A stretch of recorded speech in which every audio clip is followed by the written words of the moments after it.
Tout au long des années, j'ai fait beaucoup d'enseignements dans beaucoup d'endroits différents sur la façon d'avoir une bonne relation avec Dieu, avec soi-même et avec les autres.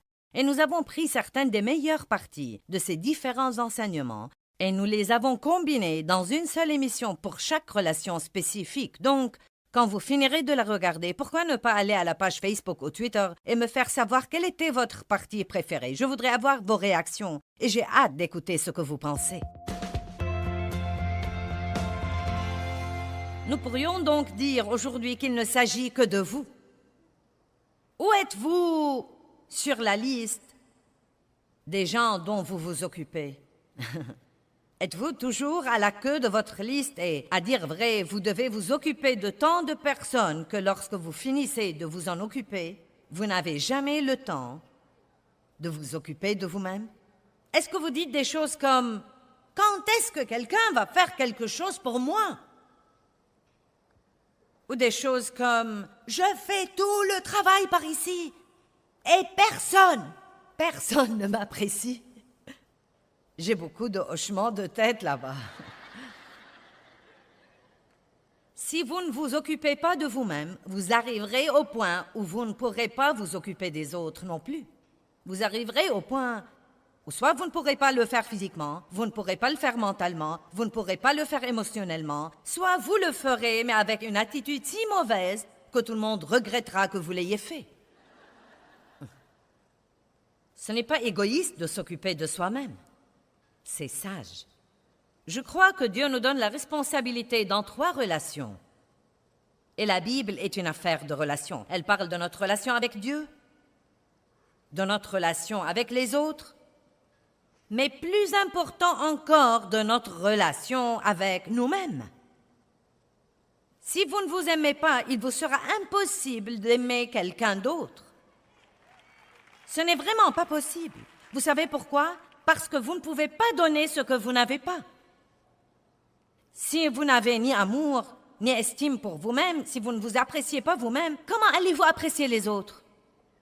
Si vous ne vous respectez pas, comment allez-vous respecter quelqu'un d'autre? Il m'est impossible de donner ce que je n'ai pas. J'ai un verre d'eau là, donc si vous dites « donne-moi de l'eau », je pourrais faire ça. Mais si mon verre était vide, aussi longtemps que vous criez pour que je vous donne de l'eau, je ne pourrais pas vous donner ce que je n'ai pas. Et j'ai essayé pendant des années d'être une personne aimable, et je ne savais pas quel était mon problème, parce que je voulais sincèrement obéir à la Bible qui dit d'aimer les autres, et je continuais à échouer, et à échouer, et à échouer, et je me suis finalement rendu compte que je ne m'aimais pas. Je n'étais pas miséricordieuse avec les autres. J'étais dure et insensible, et critique, et imbue de moi-même. Je ne pouvais pas être miséricordieuse parce que je n'avais pas encore reçu la miséricorde de Dieu pour moi. J'étais trop dure pour moi-même. Si vous êtes trop dur pour vous-même, vous serez trop dur pour les autres. Si vous exigez la perfection de vous-même, vous exigerez la perfection de tous les autres. Donc, si vous n'avez jamais fait ça, vous devez faire une pause dans votre vie surchargée et vous devez découvrir le fin fond de votre relation avec vous-même. Est-ce que vous vous plaisez? Vous vous aimez? Vous vous appréciez? Vous vous respectez? Est-ce que vous faites des choses pour vous-même? Est-ce que vous répondez à vos besoins légitimes sans culpabiliser? Parfois, si nous faisons quelque chose pour nous-mêmes, il y a ce petit démon qui traîne dans notre espace et nous oblige à culpabiliser pour l'avoir fait. Eh bien, tu aurais pu donner cet argent, tu n'avais pas besoin d'une autre paire de boucles d'oreilles, tu aurais pu faire ceci, tu aurais pu faire cela. Pourquoi tu es allongé pour regarder ce film? Il y a toujours du travail à faire. Allez, n'est-ce pas que je dis la vérité?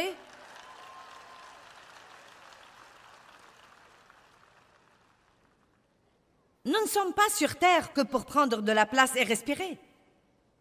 Il n'y a rien que j'aime mieux que de voir mes enfants s'amuser. Et j'aime vraiment les voir se réjouir les uns des autres. Je ne crois pas que nous nous rendions compte combien Dieu se réjouit quand nous nous réjouissons les uns des autres et que nous nous amusons. Je ne crois vraiment pas que quelqu'un aime bien rire plus que Dieu. Il a créé l'amusement.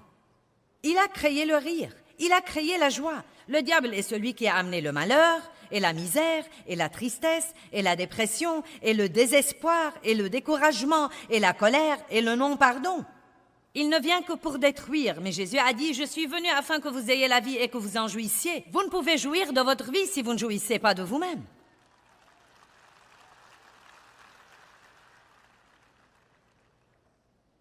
Combien d'entre vous ici ce soir ne s'estiment pas comme il faut? Combien d'entre vous ne s'aiment pas tant que ça? Maintenant, j'ai un tas de ça, vous savez. Il faut dire la vérité. Non, mais il y a eu beaucoup d'années où je ne m'aimais pas. Je n'aimais pas ma voix, je n'aimais pas ma personnalité, je n'aimais pas mes cuisses, je n'aimais pas ceci, je n'aimais pas cela. Eh bien, vous devez vraiment faire la paix avec vos cuisses parce que les cuisses que vous avez sont les cuisses que vous avez.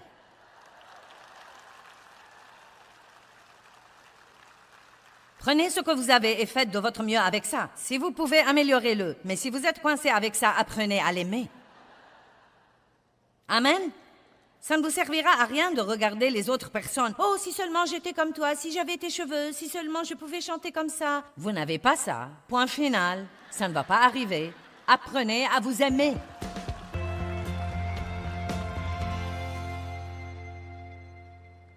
Vous savez, il n'y a pas beaucoup de chrétiens vraiment heureux à plein temps. Je parle des chrétiens heureux à plein temps. Vous savez, nous pouvons être heureux dans l'allégresse collective quand nous venons à l'église. Et l'équipe de l'adoration est en train de jouer et c'est comme « Oh, mais je parle d'être heureux à plein temps. Heureux à plein temps. Heureux dans la tempête, heureux quand la tempête est finie. Les gens pensent « Je ne peux pas être heureux si je ne me marie pas. » Ensuite, ils se marient et ils pensent « Je ne peux pas être heureux si je dois supporter ça toute ma vie. »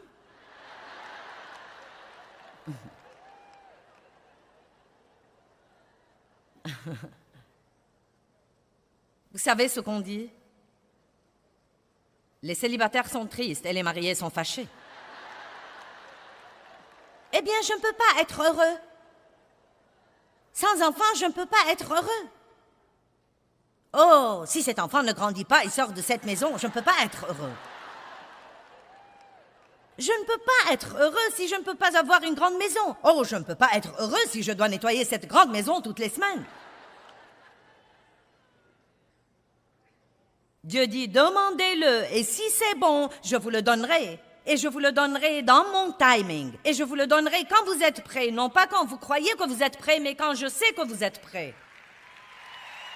Vous ne possédez pas parce que vous ne demandez pas. Demandez et vous recevrez afin que votre joie soit parfaite. Mais je ne crois pas que je puisse être heureuse si mon mari ne change pas.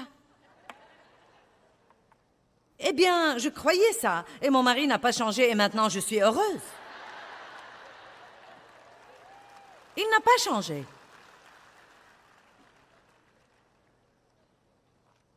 Non, mais il n'y avait pas grand-chose qui n'allait pas chez lui. C'était moi qui avais le problème et je croyais qu'il devait changer pour que je puisse être heureuse. Et quand j'ai finalement découvert que je devais prendre la responsabilité de ma propre joie et arrêter d'essayer de donner à quelqu'un d'autre la tâche de me faire plaisir,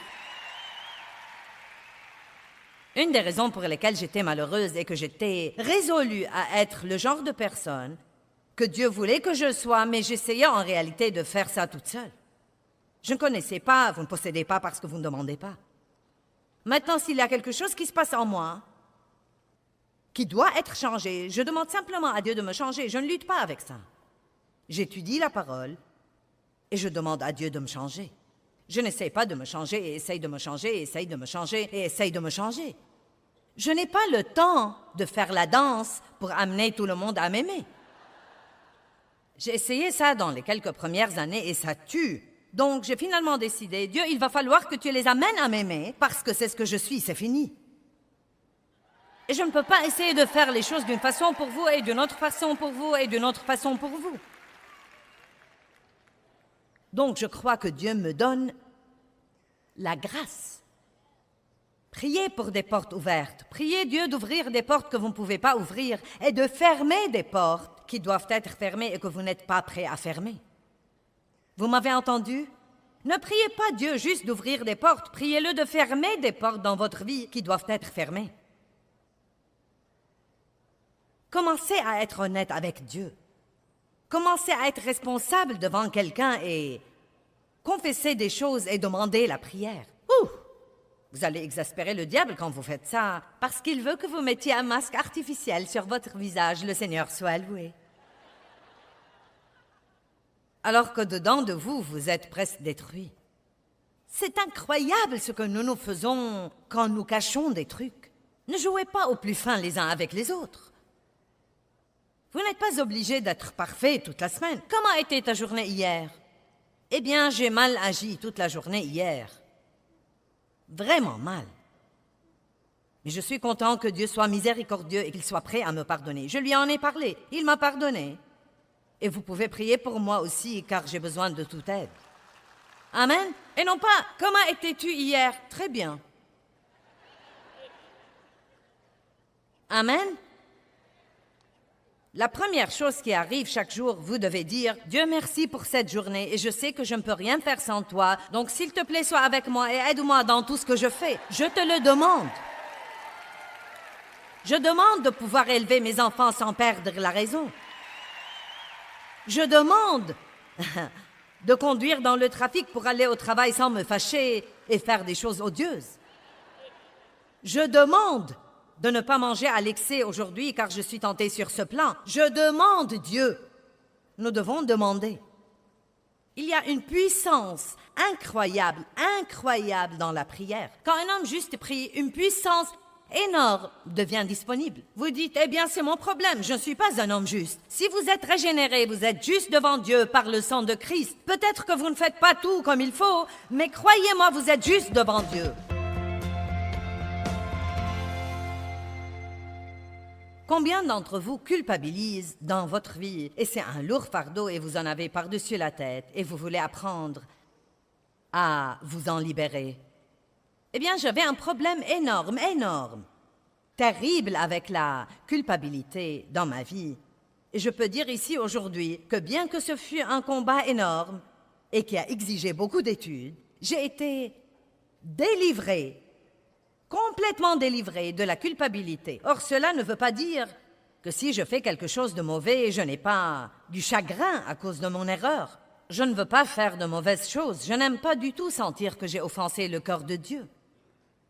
Mais je crois qu'il y a une différence entre avoir du chagrin saint pour avoir offensé le cœur de Dieu, admettre ça, en discuter tranquillement avec Dieu, obtenir son pardon et aller de l'avant, c'est une chose différente de porter toujours ce terrible fardeau de culpabilité et de le laisser vous rabaisser et vous voler votre vie jour après jour après jour après jour. Jésus a fait tout ce qu'il devait faire. Il attend que nous le croyions. Et je vais vous montrer la preuve dans la parole de Dieu aujourd'hui. Comme quoi, il nous a non seulement pardonné nos péchés, mais encore ôté la culpabilité. Et c'est à nous de le croire ou non et d'arrêter de vivre d'après nos sentiments et de commencer à vivre d'après la parole.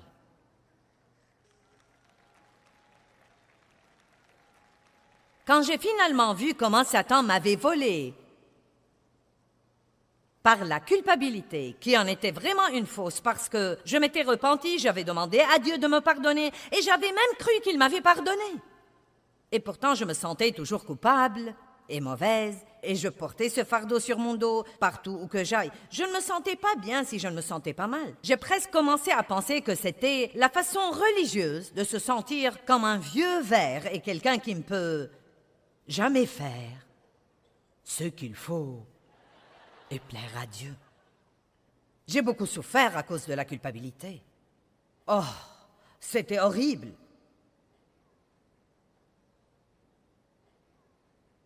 Je me levais et je désirais que ce soit le temps de dormir, et je dormais et je désirais me lever. Parce qu'il était toujours là. Il rôdait. Tu n'as pas. Tu n'es pas. Tu aurais dû. Tu n'aurais pas dû. Tu devais savoir mieux. Tu l'as fait encore une fois. Tu ne seras jamais gentil. Pour qui te prends-tu pour prêcher les autres? Eh bien, je vais exaspérer tous les démons religieux en disant « Je suis debout ici devant vous aujourd'hui et je n'ai pas une once de culpabilité pour quoi que ce soit. »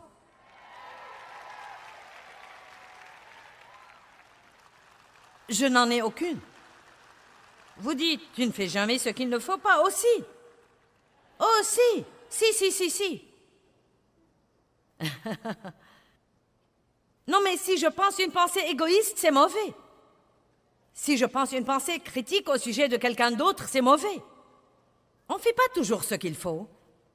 Et tout ce que Dieu veut que vous fassiez, c'est de dire « Tu as raison, Dieu, et j'ai tort, et je suis désolé, et j'ai besoin non seulement de ton pardon, mais encore de ton aide pour ne pas répéter. » Et ensuite, immédiatement, non seulement comme un service à vous-même, mais encore comme un service à Dieu, vous vous en détournez et vous passez à la chose suivante que Dieu vous réserve. Vous ne la traînez pas avec vous, et vous faites ensuite une autre erreur, et vous la traînez avec vous, et vous faites une autre erreur, et vous la traînez avec vous. Certains d'entre vous se sentent toujours coupables pour des choses d'il y a 30 ans, et 20 ans, et 15 ans, et 10 ans, et 5 ans, et une semaine, et hier, et ce matin.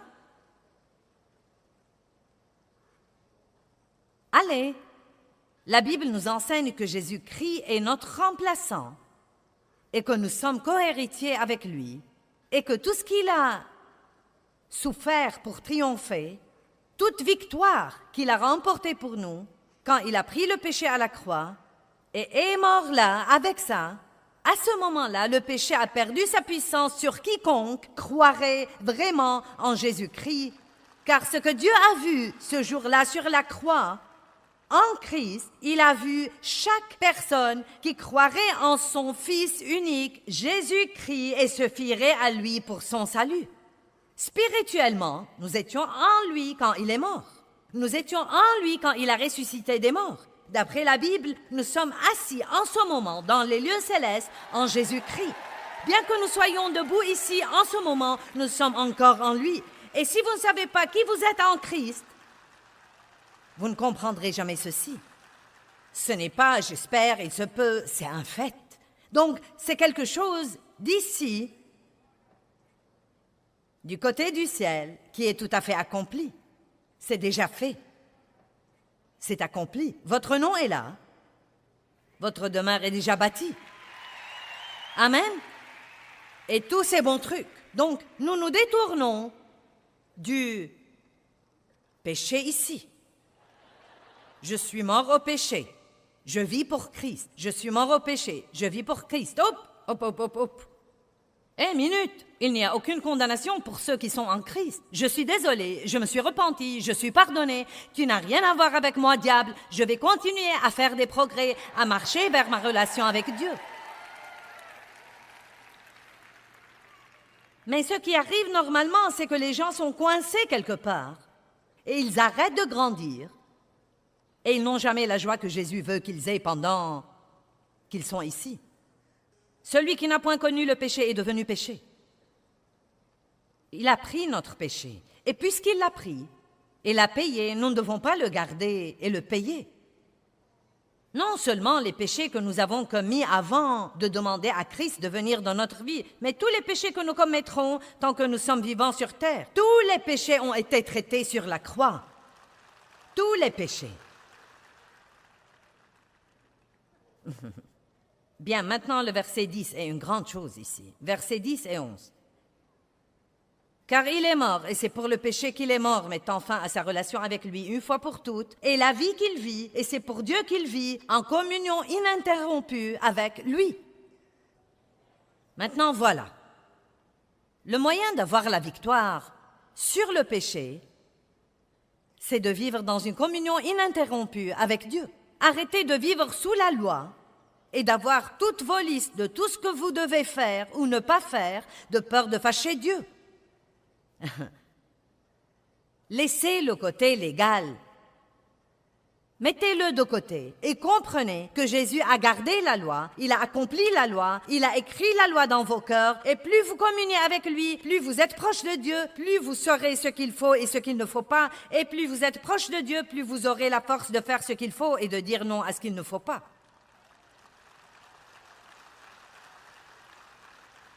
Mon Dieu, si jamais nous saurions ce qu'il a fait pour nous. C'est difficile à comprendre parce que Satan est là. Et essaye de dire, tu veux rire, ça ne pourrait être aussi simple que ça. Tu crois que tu peux aller faire ce que tu voudras et ensuite t'excuser et tout sera pardonné? Nous devons comprendre que Dieu est un Dieu de cœur et qu'il voit nos cœurs. Si vous faites le faux et que vous cherchez une excuse pour pécher, je ne peux pas vous aider.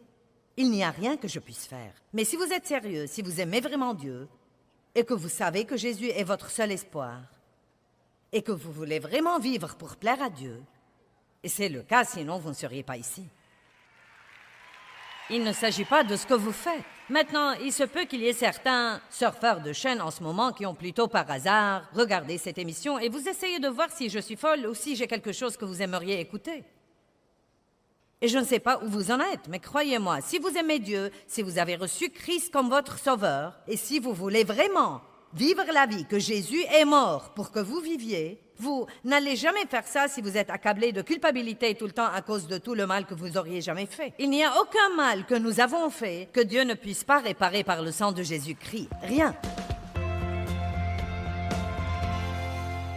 Vous êtes-vous jamais lassé de travailler sur vous-même ou jamais demandé pourquoi plus vous faites de gros efforts pour ne pas faire quelque chose, plus vous le faites? J'écoutais un message au sujet de ne pas trop parler ou dire de mauvaises choses et j'ai décidé, c'est fini, je vais rentrer à la maison et je vais fermer ma bouche et je ne vais pas dire une seule chose, car si je ne dis rien, je ne peux pas m'attirer des ennuis. Eh bien, la chair passe toujours d'un extrême à l'autre. Je parlais trop et ma solution humaine à ça était de ne plus parler. Et nous savons que ça ne marche pas. Donc, quand tout le monde a voulu savoir ce qui n'allait pas chez moi, cela m'exaspérait, car je pensais, vous n'aimez pas que je parle, vous n'aimez pas que je ne parle pas, quoi que je fasse, je ne peux pas plaire aux autres. Quelqu'un comprend de quoi je parle? Je ne comprenais pas que le changement vient de l'intérieur vers l'extérieur. J'essayais toujours de me changer de l'extérieur. Ce que je devais faire était de dire, Dieu, tu sais, j'ai été convaincue par ce message, j'ai vraiment un problème sur ce plan, mais je ne peux pas me changer, Dieu, j'ai besoin que tu me changes toi-même. Je me fie à toi, Dieu, pour me changer. J'ai besoin de grâce, Dieu, de grâce et de plus de grâce pour m'aider dans cette situation. Et ensuite, quand j'ai totalement compté sur Dieu, j'ai eu accès à sa puissance par ma foi, et ensuite, tout à coup, j'ai remarqué, waouh, je change. Je ne sais même pas comment c'est arrivé. Je ne suis plus en train de dire des bêtises comme avant. Waouh, ce doit être Dieu. Et c'est ce qu'il veut. Galates chapitre 3, verset 5.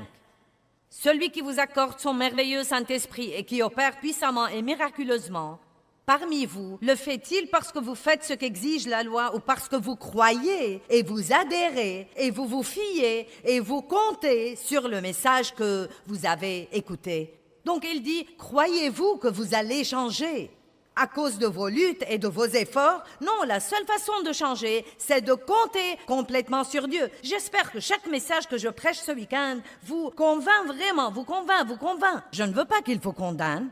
Je veux qu'il vous convainque, mais je ne veux pas que vous rentriez à la maison pour essayer de changer. Je veux que vous rentriez à la maison et commenciez à prier au sujet de ce que vous avez écouté et à dire, Dieu, j'ai besoin que tu travailles ça en moi. Et l'autre chose que je veux que vous fassiez, c'est de continuer à étudier dans les domaines où vous recevez la conviction. Allez à la parole et allez au Saint-Esprit. Ne vous embarquez pas dans les œuvres de la chair pour faire que les choses se produisent. Allez à la parole, allez au Saint-Esprit et dites, Dieu, je ne peux pas faire ça sans toi.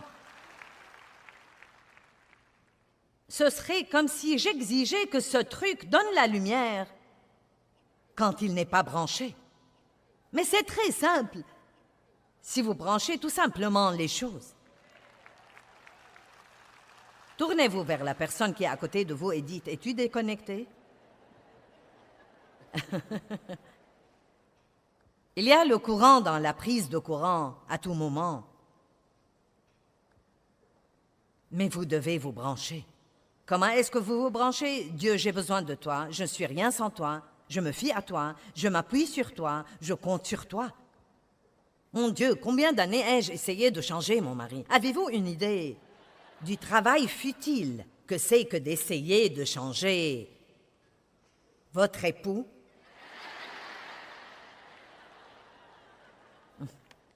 Non, mais parlez de quelque chose qui vous épuise, mes chers, et ça y est.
Je reste à la maison avec nos enfants toute la semaine et ensuite tu viens et tout ce que tu fais, c'est de jouer au golf et de regarder ce sport à la télé. Et moi?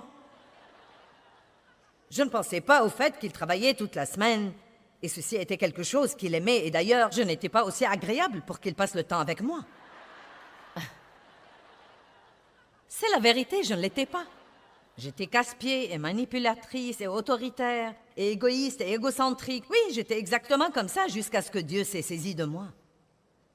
Et pas seulement ça, j'allais à l'église comme ça tout le temps. Et aller à l'église ne m'a pas du tout changé. Allez à l'église autant que vous voudrez. Ça ne veut pas dire que vous allez changer. Vous changez quand vous commencez à prendre la parole au sérieux et quand vous commencez à crier à Dieu et à dire « ça ne me satisfait pas de rester comme je suis ». Je sais que Dieu a changé ma vie et que je ne suis rien sans lui. Nous sommes la tête et non la queue, en haut et jamais en bas. Nous sommes hardis et intrépides et confiants et nous n'allons pas laisser le diable gagner. Allez maintenant, levez-vous tous et louez Dieu.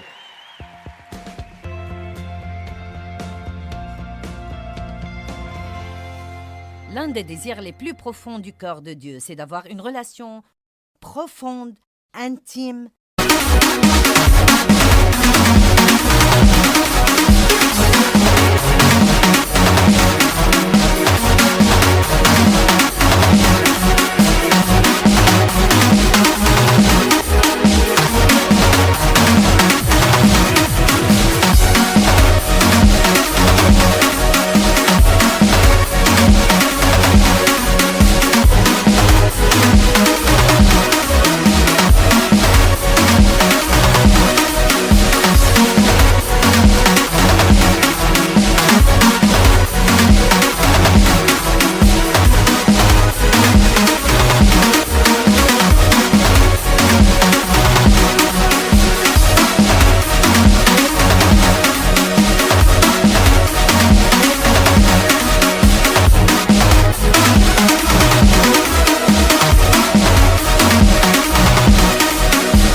Personnel avec vous. Oui, j'ai dit avec vous. Et je ne parle pas juste à un groupe de gens ici, je vous parle à vous. C'est la raison même pour laquelle Dieu nous a créés. Pas seulement ça, il veut aussi que nous apprenions à avoir une bonne relation avec nous-mêmes. Que pensez-vous de vous? Vous vous aimez? Êtes-vous contre vous? Est-ce que vous vous méprisez? Est-ce que vous vous rejetez? Ou avez-vous une relation saine avec vous? Est-ce que vous attachez une grande valeur à ce que Dieu a fait en vous créant? Vous savez, tout ce que Dieu a créé, il l'a regardé et il a dit « c'est très bon ». Et cela veut dire « vous ». Oui, nous faisons tous ce qu'il ne faut pas, mais vous êtes une bonne personne au très fond de vous et Dieu veut avoir une merveilleuse relation, une relation intime avec vous. Et à ce moment-là, nous pouvons apprendre à aimer les autres d'une façon saine et vivifiante.